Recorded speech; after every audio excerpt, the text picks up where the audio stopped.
Welcome to Marvel Vision, a podcast about Marvel, the MCU, and Loki. I'm Alex. Loki, I'm Justin. It just feels very sing-song. You gotta say it in a sing-song way because it was such a happy, fun episode today. We're having fun. People are falling in love. People are all falling in friendship. People are maybe being pruned from their timelines for the rest of time. Lots happening. Classic stuff. We're going to be talking about episode 4, the Nexus Event, the latest episode of Loki, and requisite spoiler warning here. If you haven't watched it, go watch it. We already spoiled it. We already mentioned several details. It's over. The podcast is over. That's all I have to say. Yeah, we're good.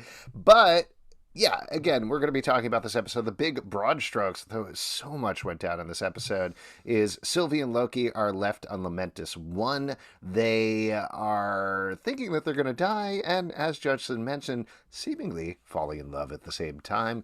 That gives us a new, very interesting spike that I'm sure we're going to talk about on the sacred timeline, but it also alerts Mobius and the rest of the TVA to their location, so they are able to be rescued, except the rescue involves them being captured and interrogated, leads to a bunch of different events, including the return of Lady Sif from Asgard, and thanks to a time loop, Loki and Mobius kind of cement their friendship as Loki reveals that Mobius and everybody else in the TVA are actually variants. Sylvie, meanwhile, turns Hunter B20, Hunter B15? B15. It's Hunter B15 and Hunter C20. It's hard to keep that. Take your B15 in the morning, and then you can take your C20 Gotcha. in the evening. Energy for the day. So she manages to turn Hunter B15 thanks to her memories. She's been kind of breaking down a little bit ever since the events over at Roxcart a couple of episodes back. And Ravonna Renslayer, meanwhile, Judge Renslayer, brings them in front of the Timekeepers. The Timekeepers, as we suspected, turn out to be puppets. They're just very basic robots. They don't seemingly exist. Over the course of this, Mobius gets pruned from the timeline, heartbreaking. And then, right at the end there, as Loki is about to confess his love or something for Sylvie, he gets pruned as well. And unfortunately, that is it for Loki, R.I.P. Loki, unless you stayed through the credits and watched the credits, because there is a tag there at the end. In fact, not too much of a surprise. Loki is okay. And we meet not one, not two, but four additional Lokis. You missed one, didn't you? Where was the fourth one? Was there a tiny one? There's an Alligator Loki. Oh, shit. Cool. Yeah. Kid Loki is holding an Alligator Loki. So, wild stuff there at the end. Lots to talk about. But let's jump back, because we were talking about this very briefly before we jumped on. This episode was awesome. This show is so good. It is very good. And I'll tell you what they're doing is they're just giving us all this information, some of which we suspected, but that's satisfying, while at the same time giving us all these extra mysteries that we still don't really even understand what the context is for them. I had to check the episode number about 3/4 of the way through here when they were confronting the Timekeepers and everything that was going down and everybody was being erased, because I really thought I'd miscounted and this was the 5th out of 6 episodes, not the 4th out of 6 episodes. So clearly there's a lot more going on. I don't know, and I'm sure we'll talk about this at the end. I don't know if we're going to get a flashback episode. Sylvie confronts Ravonna and says, "Tell me everything." So maybe we'll get a whole history of the TVA going on here and a big reveal in the next episode. But man, crazy, crazy stuff. And like you said, also emotional, like very emotional throughout, which I was very surprised about. Yeah, and really, like, they're doing this sort of rom-com thing with both Loki and a little bit Mobius, where it's like, look, we're friends. We should really work together and get through this. But they're really playing it straight. And then the whole, like, do you think that Loki loves Sylvie? I think maybe. It's an interesting thing to think about in the grand context of the world, because obviously there was a big deal the last episode that Loki was made canonically queer. He is bisexual or pansexual. You know, they didn't necessarily specify, but certainly they were very clear about the fact that he's been with both men and women. So not that it negates that in any way, but cementing him in a weird relationship with a woman who is also himself is an interesting way to go with that. But I mean, my suspicion when I saw that branching timeline, and it was a gold one, you have that conversation that Mobius and Hunter B15? Yep. Great. Take your B15 in the morning and you can hunt all day long. I'm getting it. When they talk about it, that seems like that's probably the correct timeline, right? Like we're gonna get some sort of love is the thing you should follow, whether that's friendship love or romantic love, You thing at sound the like you're end. struggling to even say these words. You're like, Love? love? What is Is love? love what we need to be doing? Oh yeah, I'm one of those timekeeper robots. I don't I know if I knew mentioned it. that. Should have Keep your established head that at on. the yeah Keep your head beginning. on your neck. I Um, thought of talk like that. I need to the watch it with subtitles because it's very echoey. Blah blah blah. mm, good. That's just behind the curtain. Wizard of Oz reference. Mm-hmm. Yeah, I think we're going to get a reveal, perhaps next episode, that cuts through their romance, revealing Sylvie to not be a Loki, to be the Mm-hmm. Enchantress, as we've suspected. And she's enchanted Loki, and that's why he's feeling that way. This gets into another thing, and I know we're just sort of jumping all over the place here, but we get to see Kaylee Fleming, who plays Judith Grimes on The Walking Dead, as young Sylvie towards the beginning of the episode. This was also very surprising to me, just in terms of, this is part of the plot, but how early Sylvie was taken by the TVA. She asks towards the end of the episode when they're going up the elevator, she asks Ravonna, what was my Nexus event? Ravonna says she can't remember. She's probably lying about that. She probably I doesn't think she's lying. probably. That feels like something to zing. That's like a TVA burn where you're like, Mm-hmm. oh, I don't even remember your Nexus event. Oh! But what do you think it could possibly be? What could the Nexus event be from a Loki or a Mora or whoever she is so young that could cause her to be pruned from the timeline? I think my suspicion, because it is like, what could the way they were like, erase her, get rid of these toys. These toys are dangerous with their little Yeah. bow and stuff. I was like, oh yeah? What is she playing at? But I think what we're going to find out maybe is that they're doing some sort of pre-pruning, if you will. Mm-hmm. They're like just doing what they think is right. Like Ravonna, she's like decided she's in charge of time. And she's like, well, I know for a fact, based on the time I've seen, that that Sylvie is going to become a problem for me, so I'm going to cut her off as early as I possibly can, which is morally not a good. And it's getting into stuff like a movie like Minority Report feels very present here in a lot of the philosophy that may be underlying this. Well, in Minority Report, there's 3 people in a milk bath, and here we got 3 timekeepers, so it's basically the same thing. Exactly. And we couldn't see the milk, but I guarantee 100% that there was milk that was fueling those robots. Yeah. Those robots drink milk. 100%. Most milk. I've seen Westworld, and they're full of milk, right? 100%. Exactly. Yeah. And this is, again, jumping all over the place, but just talking about robot stuff, we got a classic Tears of the Rain speech from Hunter B-15 when they went to Roxcart. I mean, not the Tears of the Rain speech, but certainly, like, I called back to that. She's very robotic as a hunter. She's following orders. Sylvie breaks her out of that, giving her memories back. I love the choice of not actually going into her memories and seeing it, and just see it through, I think it's Wonmi Sako. I'll look up her name. But Wonmi's face and facial expressions and having her live through that. But it definitely seemed like that Blade Runner thing a little bit, which gives us the second out of 3 Marvel series that have had references to Blade Runner. The first one being WandaVision, which had the whole Tannhauser Gate and Crying Vision thing. So we're leading up to some sort of Blade Runner event in the MCU, right? I mean, I feel like Blade Runner is just everybody loves Blade Runner. Everybody wants to reference Blade Runner. Blade Runner is this Nexus event when it comes to filmmaking. So people are like, I'm just going to reference Blade Runner a little Do you think people are going to do that from now on? They're going to refer to really seminal movies as Nexus events? I think that's where we're getting to, yeah. We're all variants. Fast 9 is definitely a variant that needs to be pruned. Little side note on this, I did not even realize that One Me was Ruby from Lovecraft Country. I don't know if you watched that show, but Yeah. I didn't put together because her performance was so different and her look was so different here, but she's great. She's great. Really good. In a role that, like, she's just like a soldier. She's like a foot soldier, and then she really distinguishes herself in this episode, I think, to be like this. If all of Loki's emotions and some of the other, like the friendship love paradigm we're talking about with Loki end up going to be sort of pruned or not real, I think her emotional journey here really then becomes the true emotional journey of these characters. I also wanted to give you a shout out. I was thinking about your stuff that you've been talking about on the podcast here, because so much of this episode was about lying and who's lying to who, whether it is about things about the TVA, whether it is about friendship, whether it's about love or anything like that. Obviously, that's core to Loki, which is something that we even talk about here in the episode. But that seemed to be a very central theme that they were playing with specifically in this hour. Yeah, everybody's playing everyone all the time. And I think everyone thinks they're right. Everyone's trying to do the right thing. Like the Owen Wilson sort of arc in this episode was really fun. Seeing Mobius just like very chilly betray the TVA, side with Loki, and then go out really craving jet skis, which I think is the one true thing in the Loki television show. That jet skis.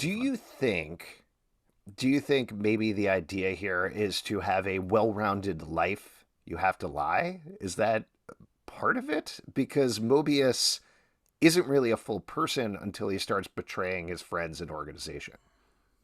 I think what the Loki core idea is, if you think Loki's a hero, when he's played for a hero, and I think we're going to get a lot of variants of Loki as we saw at the end of the episode. So this may be a conversation. I think you can lie if you're getting after a greater truth. And that's a morally slippery slope to start saying, like, that's a good thing to do. But I do think that's what everyone does that. Everyone, and that's the slippery slope that I think Ravonna did. She maybe started, and that's the flashback episode that you just maybe we're going to see next episode. She probably started trying to do the right thing. Like, oh, this multiverse is actually bad. All these broken timelines. Let me just prune some of those up. And then you start to do the slippery slope thing, and pretty soon you're going back to Asgard and pruning this child because you think she's going to be a problem later. And that's where we're at. So I think it's all about people trying to do the right thing and ending up in a very bad place. I think that's a smart take on it, but I do want to touch on one thing that you just mentioned. Do you think that Ravonna is the man behind the curtain here? I do, yeah. You think there's a deeper person? A next person? Yeah, I still do, and part of this... Oh, Al Pacino is Mephisto. Hooah! He's coming. Mephisto coming. I think whoever it is, it's going to be some big Marvel character that they've mentioned in no way throughout the previous episodes of the show. No, I think I still stand by, I think a Loki is behind this. I really thought we were going to get a Loki reveal as soon as the robot head fell. But part of the reason I think Ravonna is not the person behind this is she still went into the Timekeeper's room at the beginning by herself. Like, we just saw the scene where she's taking Sylvie and Loki into the Timekeeper's room and escorting him there. I'd have an easier time believing she's the person behind it, particularly because she's one of the only ones left. We do get that earlier scene where she's going in there. I do think she knows they're robots. I do think she knows that they're not real, but there's a moment when she steps into the room towards the beginning of the episode and she takes a very halting and very nervous breath. So I still think there's something that she fears. And the immediate speculation, I know we've talked about this a bit, because Ravonna Ledenslayer, I believe, is the daughter of Kang in the comics. The immediate speculation is Kang is behind it. But like I just said, I don't think we're going to suddenly get episode 6. I am Kang. I've been behind this the entire time when nobody has mentioned anything about Kang before. I think it's going to be a Loki. What do you think about Ravonna being a Loki? She's a Loki variant, a Lady Loki, which we haven't seen, but we've definitely referenced that sort of idea in the show. And she has a Loki who did the worst thing possible, went super straight, and doesn't even believe in mischief anymore. Oh man, what if they're all Lokis? What if it's Lokis all the way down? Look at the title sequence. It's a bunch of different fonts of the word Loki, so I think this is going to end with as many Lokis as we can cram in here. One of us is a Loki. I do think at least part of it, of what's going on with Ravonna, is we do get that scene in the judge's chambers of the flashback with Kelly Fleming, with young Sylvie, where she either accidentally or because she hesitates or whatever happens, she lets Sylvie go. So I do think at least part of this is Ravonna cleaning up her mess, not owning up to it, not revealing that particular fact that this is all kind of her fault and covering it up in a certain way. So I do think at least that's part of her motivation, or a large part of her motivation, versus her being the mastermind behind all of this. Yeah, and I will say that scene, clearly Ravonna, if she is the big bad, didn't invent the TVA based on that scene. Like the TVA was a thing, but I think that's where I had the idea that maybe it's going to be. It used to be this sort of regular bureaucratic organization that was like, let's prune up these broken timelines off the multiverse and just like keep all the good ones going. And then she's like, no, let's have one timeline. Let's just keep everything. Why have all this variation? It's a problem.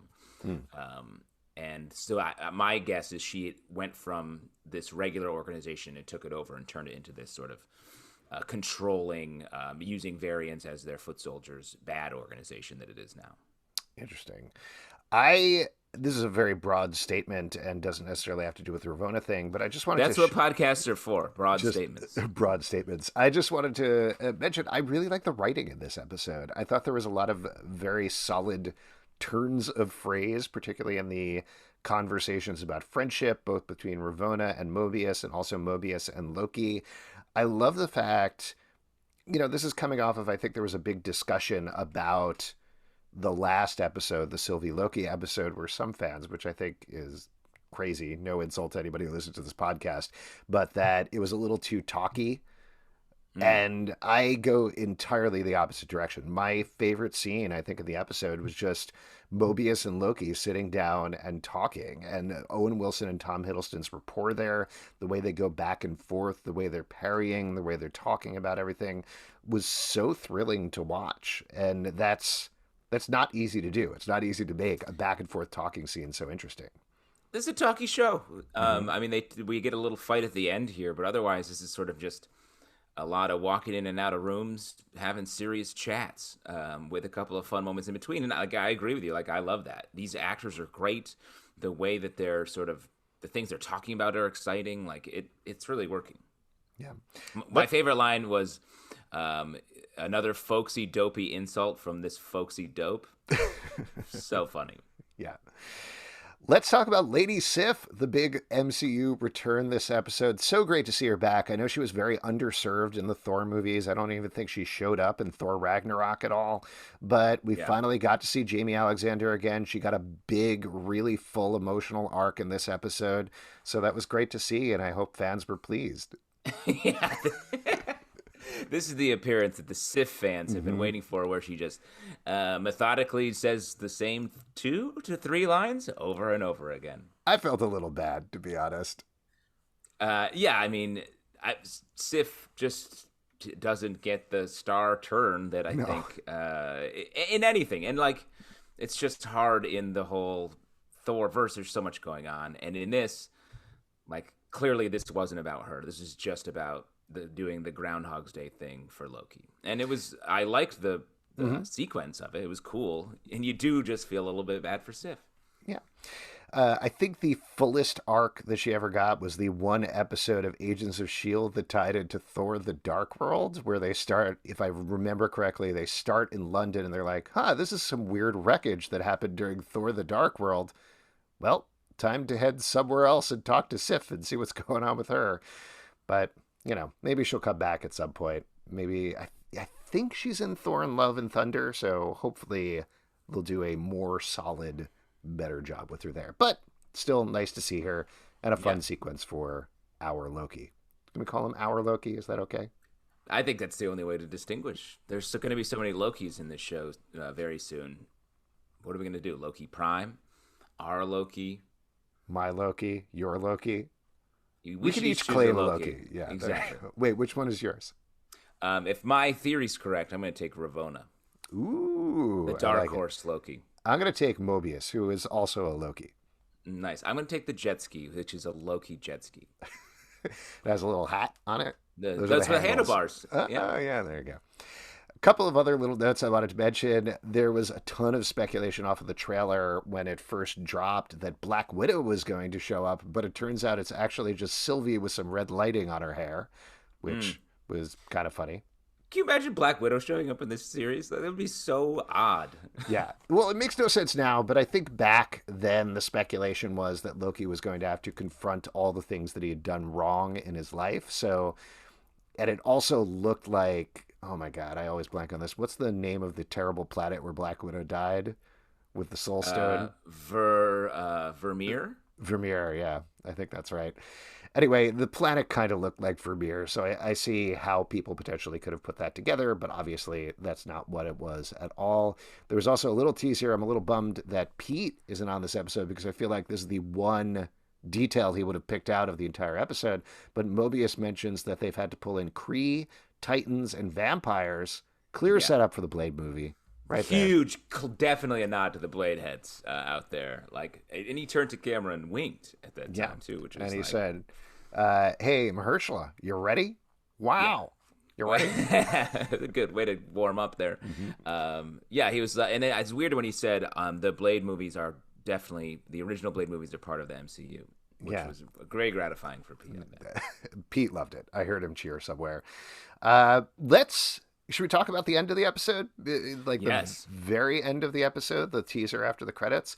So turns out there's a couple of things here. We definitely should talk about all of these Lokis that show up for our Loki, our shared Loki, if you will. We share. He's our child, our boy, our best boy. Yeah. By the way, big boy. it's just a reminder, but it's my weekend, so I'll be picking him up at like 5 on Friday. Yeah, the reason he's so mischievous is because we're divorced. Aw, And we haven't been able to really be the fathers that this Loki is needed. So we get to see these Lokis, which is great, and I do want to talk about them, but I almost feel like the bigger reveal here is it seems like people who are being pruned are not actually being deleted. They're being said somewhere else. Was that your impression as well? Yeah, and I think since we both lost both Mobius and Loki to pruning, I feel like they're not dead. We're gonna get them back. We have 2 more episodes. Obviously, we already get Loki back, but we have to get Mobius back as well, unless he's just out there jet skiing like a motherfucker, like he's always wanted to be. I think we have to see him again. Yes, and I don't know how this works in the overall logic of the show. Like, where do you go when you're pruned? Also, the term pruned, I don't know. I'm sick of using it. Oh, you don't like it? Does it make you think of prunes? Pruning fingers? I think of the large raisin as opposed to shearing a bush. But never before has pruned been used to say things that are supposed to sound cool. Well, I will say the old classic Loki is pretty pruny, so maybe that's what they made. 100%. He got pruned. Yeah. That old Aging Loki got is the pruned. original pruning. It's true. That's true in many ways, actually. Yes. I'm getting pruned from the timeline at about 80, I imagine. Ish. Yeah. 85, Yeah, 90 you're right. if I'm real lucky. Who am I saying? 52. I'm math over here. Let's talk down these Lokis because, as mentioned, 4 of them showed up. I don't know. I couldn't find out who was playing Alligator Loki. Sorry about that. I assume it's like Tom Cruise or something. Maybe Al Pacino? You think Al Pacino's sitting in the red makeup and like, yeah, I'll do the alligator. If not using me in this red Mephisto shit, let me just voice the alligator. If anybody disappears into a role in Hollywood, it's Al Pacino. I never notice him in a movie. You know, I'm just like, oh, that was Al Pacino in there? No, he's a chameleon, and in this case, an alligator. But the 3 others, we got Richard E. Grant, who you probably know from a million things. Of course, we all know him from Spice World and Gosford Park. Those are the 2 main roles. Nothing else. Definitely. But he is, and I love this, not just old Loki, but like classic Marvel Comics original appearance uniform, down to the dinky look. I wonder if we're going to get a sense of him making his own costume, because it almost looked like the Halloween costumes that Vision and Wanda wear over in WandaVision. Yes. Very bright whites. I don't know who's doing the laundry for old Loki, but it is pristine. He's in a post-apocalyptic wasteland. The only thing that works is a washer and dryer, and that's it. Yeah. Great detergent. He's shouting it out for sure. The next one, people are probably pretty excited about this one. Not only did we get Kid Loki in terms of young Sylvie, but we also got Kid Loki actually played by Jack Veal, who was Little James from End of the Fucking World on Netflix. So that's fun. And the last one, very interesting one, and I'm curious to get your input here. We got Diobia Opare as like a Thor Loki, it looked like he's definitely has a hammer there. Holding some sort of hammer. So, I don't know. That's the one where I was like, I don't have a lot of basis for who this Loki is. Yeah. It may be sort of like a switched world, switched timeline where sort of Thor and Loki are swapped in some way, and Thor's the villain, and this Loki has the Mjolnir, and he's sort of more the heroic Thor. I think would make sense here if it's like old evil Loki, and then heroic Loki and kid Loki, who is sort of undecided about what he wants to become, and of course Alligator Loki. Yes, who the Al Pacino, as we've established.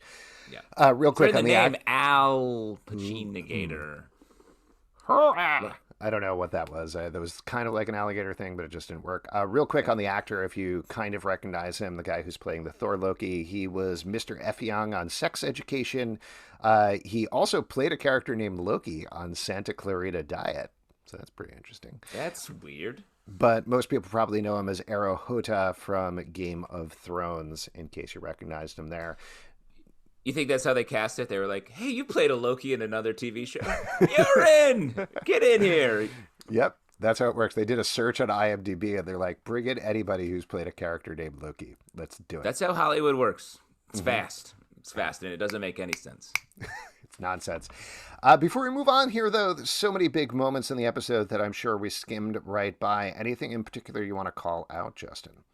I loved the sort of Wizard of Oziness of the Timekeepers, how, like, they were just straight up bad robots. They were like Hall of President style, clunky animatronic robots. Like rejected Chuck E. Cheese robots that were barely speaking. It was hard to hear them. It's like, hey, I'm here for a pizza party. Can you turn on these robots a little bit louder so we can all hear them? Somebody should have come out in a timekeeper costume, like very ill-fitting, and be like, hey guys, it's time to party. Yeah. Like Chuck E. Cheese. Clap your hands. Yeah. We've all been there. Have you ever been to a Chuck E. Cheese birthday party? Definitely. I grew up in Syracuse, New York area. Yeah. There's a Chuck E. Cheese that we went to. Stay out of the cheese holes underneath the stage because there are fights down there. Oh, nice. Was the costume mouse also very tired and sad for you as well? Is that like across the whole franchise, or was it just the one in Brooklyn? That's a mandate. Chuck E. Cheese is canonically struggling with a lot of issues at home. The whole E cheese family is. The E stands for empathy, which he feels everything very deeply, and it hurts him. I'm sorry, Alex. That was your father in the Chuck E. Cheese costume. Oh my God. He was really disappointed in you. My father, by the way, also a Loki. Yeah, it's true. It's true. Any other moments you wanted to call out? Yes, great. We talked about Hunter B-15, how great that stuff was. Oh, I love the Palm Pilot. We get to see the close-up of their the temp pad.